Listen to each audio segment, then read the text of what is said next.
each scroll. So Jesus went to the synagogue on the Sabbath day. This is Luke chapter 4. Luke chapter 4 verse 16. And the scroll of the prophet Isaiah was given to him. And he unrolled the scroll. Now he didn't go to the spot that the previous week had finished on. You know, Jesus was very good at turning things upside down. He was very good at turning their culture on its head. So imagine being there and you're expecting a particular portion of Isaiah to be read.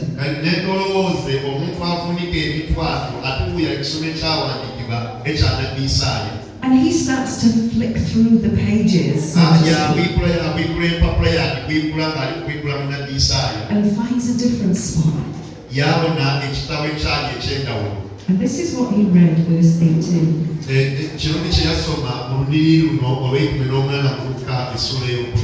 The Spirit of the Lord is upon me,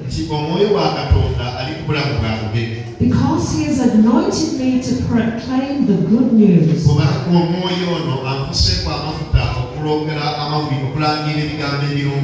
The good news to the poor. He sent me to proclaim liberty to the captives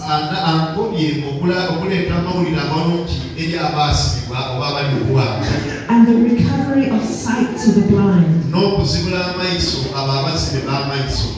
and set at liberty those who are oppressed,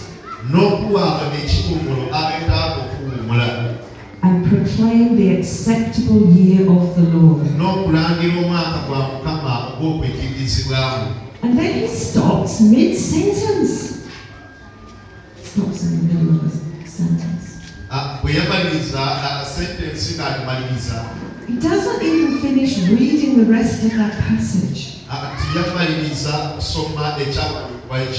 He rolls it up and sits down.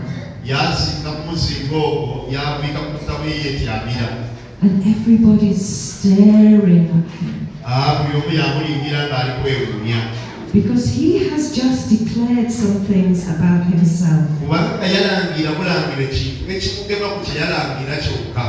Because he began to say to them,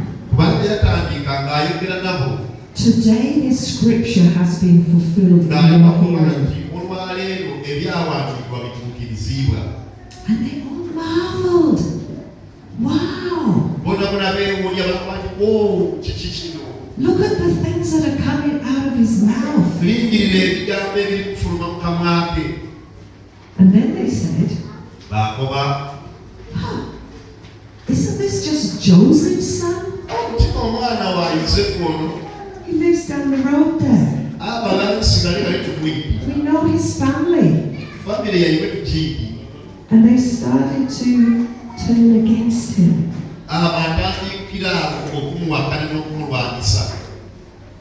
So where did that scripture, what else did that scripture say? Because this is where we pick up. And it's from Isaiah 61. You see, he stopped halfway through a sentence. Isaiah 61, verse 2. To proclaim the year of the Lord's favor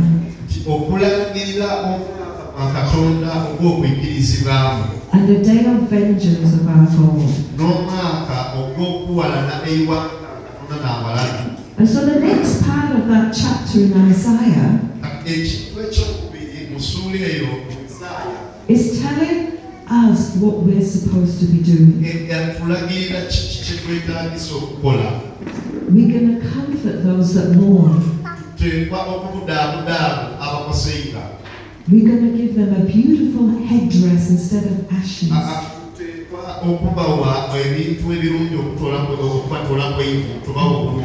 We're going to give them a garment of praise instead of mourning.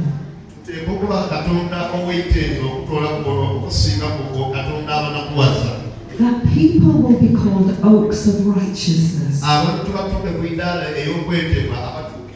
See, an oak tree is a big tree that puts its roots deep into the ground. As high as you can see the tree above the ground.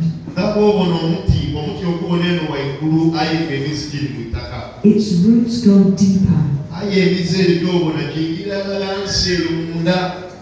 He's going to rebuild the ancient ruins.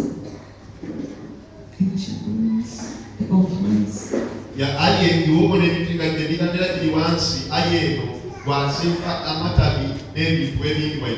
And things that has been destroyed, he's going to rebuild.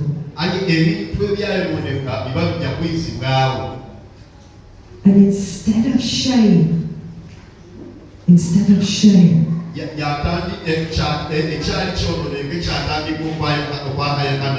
there'll be a double portion. Instead of dishonor, people will rejoice. And then in verse 10 it says this: I will greatly rejoice in the Lord. My soul shall exalt in my God.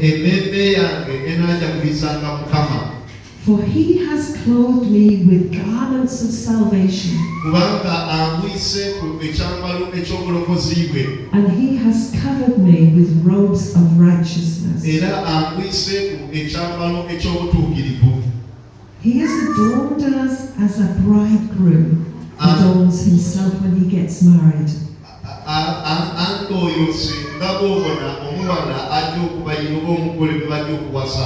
And as a bride adorns herself when she gets married. You see, we are the bride of Christ. Even you men. It's kind of weird to get your head around. But if I can be a son of God, you can be a bride of Christ.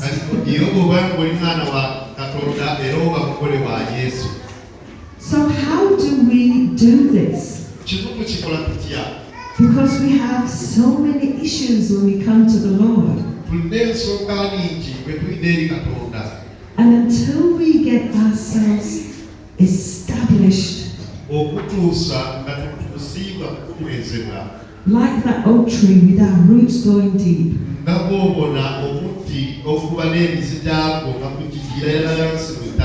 we will struggle to do these things.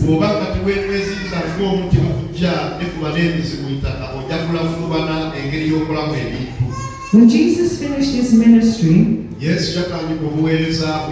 he gave us a job. He said, going to all the nations, preach the gospel, heal the sick, raise the dead, cast out lepers, cast out demons, and heal the lepers. The challenge for us as a church, that if we have stuff from our old life still stuck to us, those are the areas where the enemy will attack. And you look at us too, me and Virginia, and we will forgive you for thinking that our lives are perfect. tulina kubasonyiwa imwe mutimwe kutulingira mulowooza nti ayifenge ffe birungi. That we don't struggle about anything. Era imwe mulowooza nti ayiffe titubonaabona imwe nimwe okubonaabona. That nothing has ever gone wrong in our Era lives. mwalowooza nti ayiffe waife biri mbalambala ezira muzimu. But we are just the same as the next person. Ali twena tulwana n'ebizibu nga iwe wena gwolwana nabyo. Stuff happens to all of us. Ebitusoomooza bisoomooza ife bintu byabasoomooza. So the psalm that says, "Yea, though I walk through the valley of the shadow of death, I will fear no evil." Dawudi yakwani wamvaire n'atambulira mu kiwonvu ekyekisikiriza eky'olumbe ntinda kutya kibi. So the idea there is that you're going through. Oli kutambula aye bino ebiwonvu bibita mu bubite. You're not sitting under a tree and going, "Woe is me." Toba kutatenge wansi mu kisikiriza eky'omutima nze ndigana. Do you remember when Elijah did that and God said, "Get up"? Naye Katonda obayiwo weetyamiza mu kisikiriza akaba